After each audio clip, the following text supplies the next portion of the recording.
Hey, welcome. So, you've ever looked at your website analytics and just had that feeling that something is off? Inaccurate or just plain messy? Well, today we're pulling back the curtain on the real unsung hero of clean data, the data layer.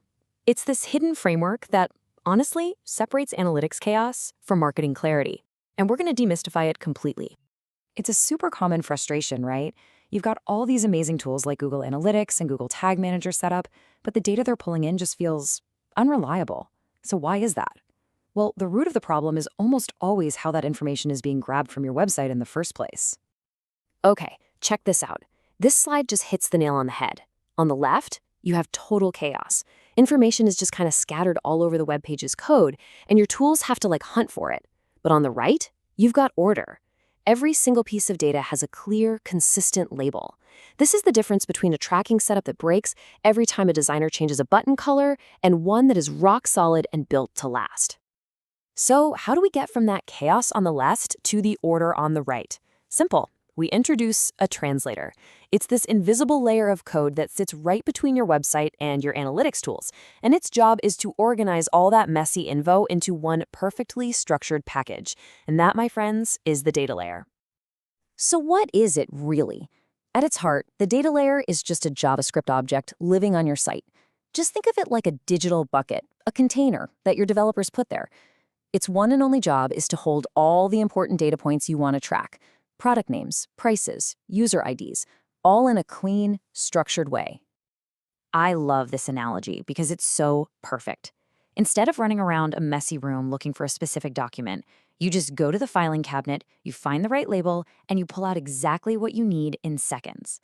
The data layer does that exact same thing for your analytics tools. It's effortless organization. Okay, so we get the concept, but what does a data layer actually look like in the code? You might be surprised by how simple it is. Let's break down its fundamental language. It's easier than you think. Everything, and I mean everything, in the data layer is built on this one simple idea: key-value pairs.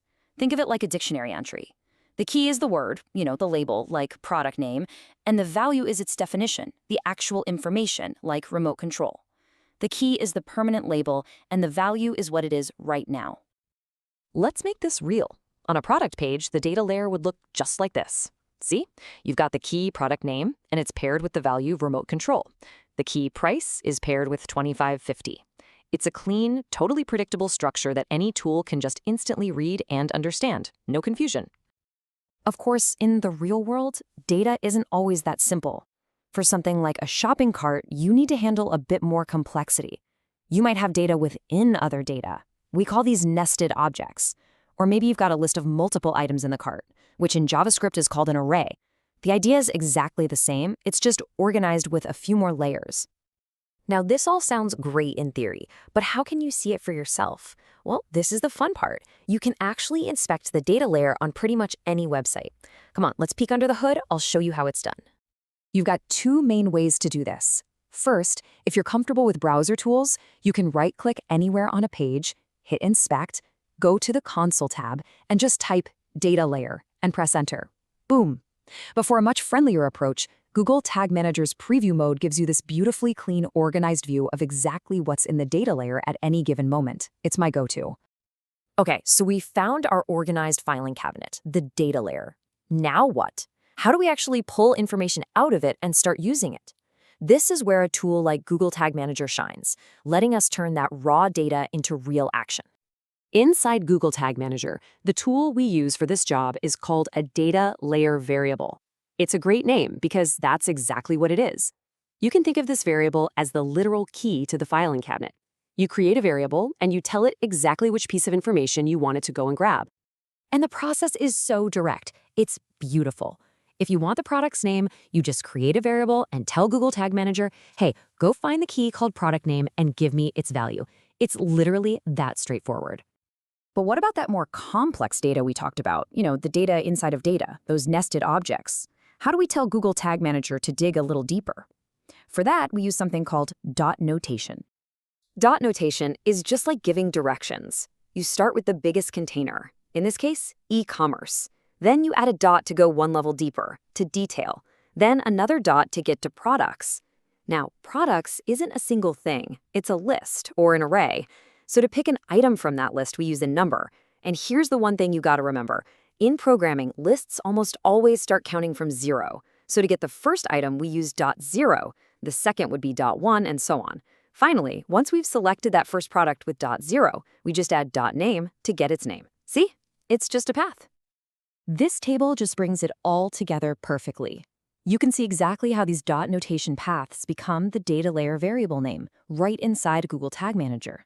We tell it the precise path, and it pulls the exact value we need, whether it's nested deep inside or sitting right at the top. But hold on, there's one more really important piece to this puzzle. What about information that isn't there right when the page loads? I'm talking about user actions, like when somebody clicks a button. How does the data layer handle that? For this, developers use a special command called datalayer.push. It's pretty cool.